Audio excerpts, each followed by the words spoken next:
On a retrouvé des corps ici, le tronc, rien que le tronc. Il y a longtemps? On a trouvé des têtes aussi. Vous voyez, voilà partie. Il est temps que je me tire, hein, parce que je suis en botte et puis ça va passer par-dessus. L'horizon vide se prolonge, s'étale et finit par fondre ses terrains crayeux dans la couleur jaune de la plage. Le sol devient plus ferme. Une odeur salée vous arrive. On dirait un désert dont la mer s'est retirée. Des langues de sable, longues, aplaties l'une sur l'autre, se continuant indéfiniment par des plans indistincts, se rident comme une onde sous de grandes lignes courbes, arabesques géantes, que le vent s'amuse à dessiner sur leur surface. Les flots sont loin, si reculés qu'on ne les voit plus, qu'on n'entend pas leur bruit. Mais je ne sais quel vague murmure insaisissable, aérien, comme la voix même de la solitude, qui n'est peut-être que l'étourdissement de ce silence.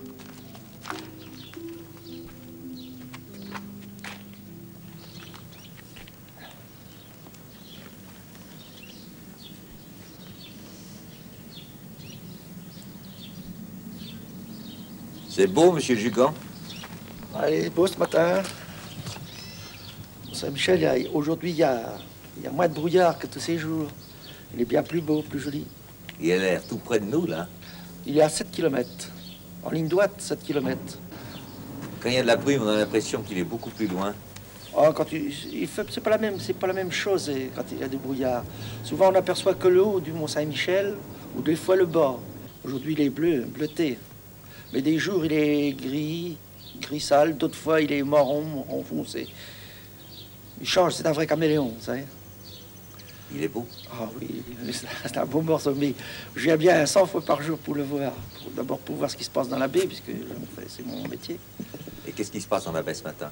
Oh, ben, pour l'instant, il n'y a rien. C'est calme, mais ça ne sera pas toujours comme ça. Hein.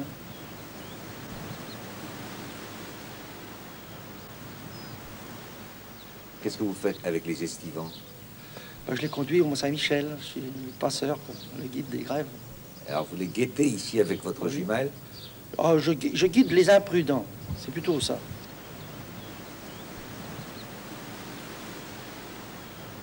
Jean-Marie Jugan, vous êtes né à Genève?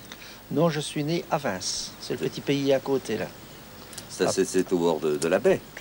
C'est à Rolla. Vous êtes toujours resté au bord de votre baie, là? Ah non, je suis parti... La plus belle baie du monde? Je suis parti dans la marine marchande de Bonheur. J'en avais marre de rester là, comme tous les jeunes. Et puis, plus tard, je me suis marié. D'abord, j'ai fait la guerre. Puis, j'étais blessé à Dunkerque. Je suis revenu ici, puis je restais là. Vous êtes en retraite, là? Et alors, oui. Et vous avez voyagé et après la loin? guerre, c'est là que après la guerre, j'ai commencé à faire le guide. Vous avez voyagé loin? Oh oui, pas mal. Vous avez dû en voir des belles baies. J'en ai vu des belles, mais j'aime mieux la mienne.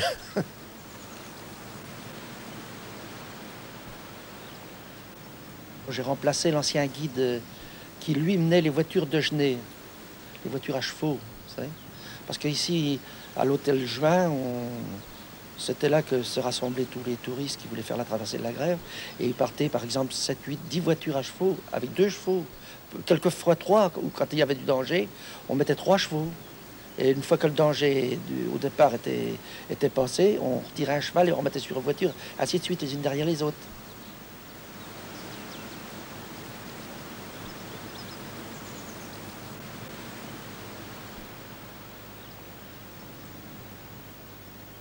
Monsieur Jugan, on est au bec d'Andenne, là. Oui, vous êtes au grand bec d'Andenne. Au grand bec d'Andenne. En face de nous, là, il y a Tomblaine, et puis alors il y a le Mondol. Après, il y a Cancale, avec sa pointe, qui est le coin. Et puis son fameux phare, le phare d'Erpin. Puis vous passez la mer, et vous venez, là, vous avez la pointe de Champeau, Carole. Vous revenez Saint-Jean-le-Thomas, Dragé, puis Genêt, où on est tout à l'heure, c'est-à-dire au bec d'Andenne. Et là, vous attendez le client, c'est de là dont c'est on d'ici part. C'est d'ici qu'on attend le client. On se met en tenue. Moi, j'y suis toujours prêt d'avance, mais eux se mettent en tenue, en short de préférence, et on part en direction, voyez-vous, un petit peu à droite de Tomblaine. tout à l'heure, il y avait la fumée, mais on ne la voit plus. Et on va jusqu'à presque à la rivière. Parce que là, il y a des sables mouvants. À ma droite, là où il y a les gens, là, il y a des sables mouvants.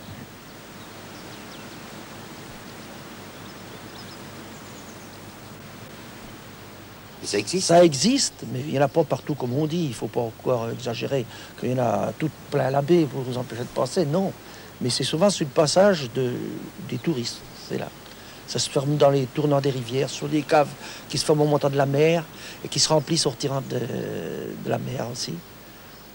C'est exactement comme si vous marchiez sur un comment vous appelez ça, un sommier.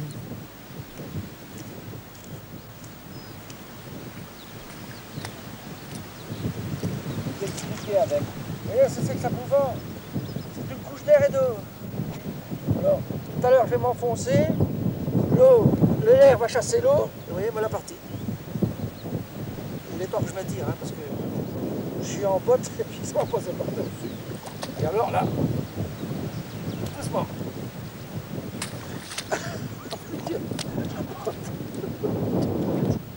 Et quand quelqu'un est pris dans les sables mouvants et englouti, que devient le corps ou que devient le bateau pris dans les sables mouvants? Il disparaît dans le sable? Non, il y en a autrefois qui ont disparu. On a retrouvé 3 ans après. On a retrouvé des corps qui sont venus, qui ont été dégagés, parce que la mer, un jour ou l'autre, vous redégage. On a retrouvé des corps ici, là, après la guerre. Là. On a retrouvé des corps ici, le tronc, rien que le tronc. Il y a longtemps? On a trouvé des têtes aussi. Il y a longtemps qu'ils étaient engloutis? Oh ben oui, ils ont été au moins 3 ou 4 ans, ça a été retrouvé. Enfin, sous le sable de la baie, il y a des tas de choses cachées. Oh, il y a les... Vous savez, comme c'était une forêt, il y a eu les... Comment vous appelez ça? Les arbres. Les arbres. Oui. Puis aussi, il y a des vieux bateaux, d'autres fois, des briques. Il y en a anglais, il y en a français aussi. Et on sait où se trouvent ces bateaux? Oui, on sait où ils sont. Mais pour l'instant, ils sont sous les sables. Est-ce qu'il y a des trésors dans la baie? Trésors. Je ne crois plus qu'il y a beaucoup de trésors. C'est pas ce que vous faites le matin, un peu, voir s'il y a un petit trésor qui est remonté à la surface, là? Non, il n'y en a pas. Je crois pas. Enfin, disons que le sable rend tout ce qu'il prend, quand même. Un jour ou l'autre. Plus ou moins, un jour ou l'autre. Un jour, le sable a rendu un crâne, c'est vrai? Un quoi? Un crâne. Oui, moi j'en ai trouvé un entre le Mont-Saint-Michel à Tomblaine il y a 2 ans. Le crâne d'une femme. Elle pouvait avoir entre 30 et 35 ans.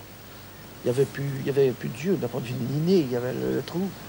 Et il y avait quelques brins de cheveux. On aurait dit que t'es collé comme s'il y avait du carbure, vous savez c'est quel carbure? C'était des trucs comme ça. La tête était noircie. Je l'ai emporté au Mont-Saint-Michel et on l'a foutu à l'ossuaire parce que j'ai des fois, un jour ou l'autre, on trouve un bras, enfin des os, des bras, une jambe. Il me trouve ça là-bas, quoi. Et il y a longtemps qu'elle avait été ensevelie, à votre avis? Il y avait déjà une pause qui y était. Hein.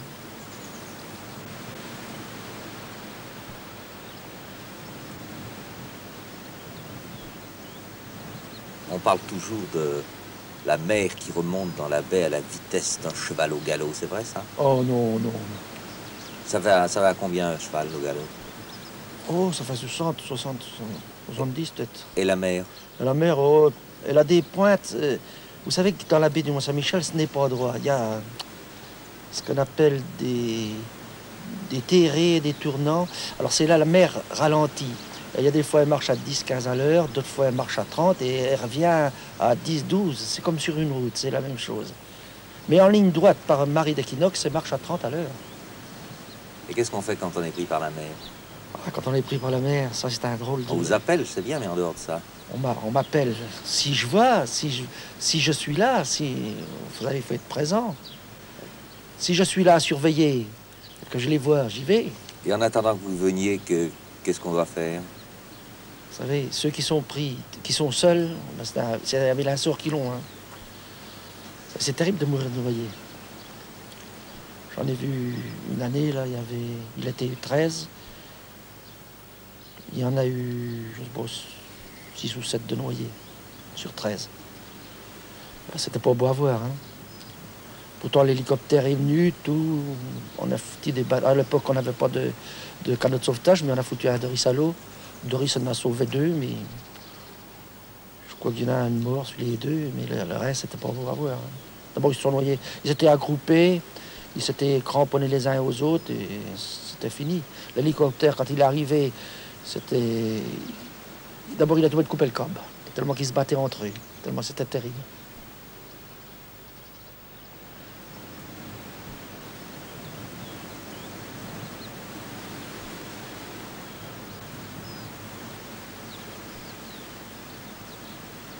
Alors, votre trajet de passeur, c'est Cap d'Andenne, Mont-Saint-Michel, via Tomblaine.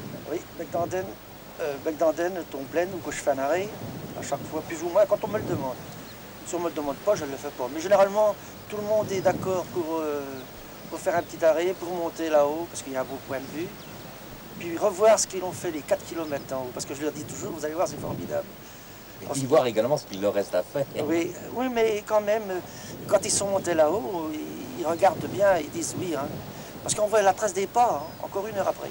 Oui. Oui, alors ils disent, oh, bah, dites donc, on a passé là, ça fait un bon bout, quoi. Forcément, après, il leur reste 3 km. Ouais. Et vous leur racontez l'histoire de Tomblaine, bien sûr. Oh, un petit peu, oui. En 709, tout ça, toute cette immensité-là n'était qu'une forêt. Et en 709, tout ça s'est aboli, effondré. Quoi. Les Anglais étaient déjà avant, ils étaient là.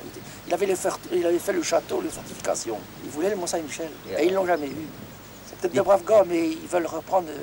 Voilà, où c'est que les ancêtres ont occupé, ils veulent le reprendre. C'est pas. Et c'est à nous, ça. C'est pas.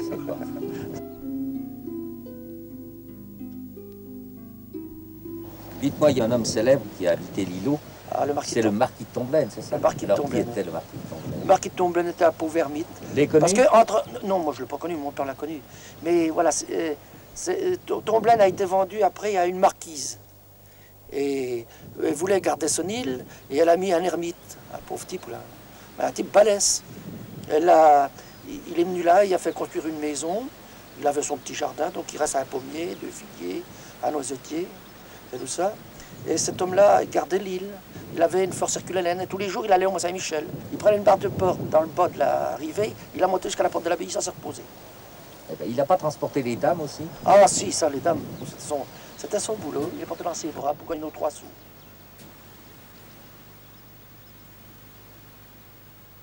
Ça vous ennuie pas, vous, de vous arrêter à Tomblaine? Ah non, au contraire. Ça vous rappelle quand même des souvenirs d'enfance quand vous étiez... Ah ben oui. Quand vous étiez gosse, je sais que vous avez pas mal rôdé dans cet îlot de Tomblaine. Ah oui, il y en a pas mal. Racontez-moi ça un peu. Ah, Qu'est-ce que vous cherchiez? Eh bien, je cherchais, comme tout le monde, j'ai lu des bouquins, je cherchais le trésor, et tous les coins, les caves, la moindre petite fissure dans le rocher, je regardais et je me pensais, dis Suzanne, ouvre-toi là. Hein. Mais jamais rien trouvé. Hein.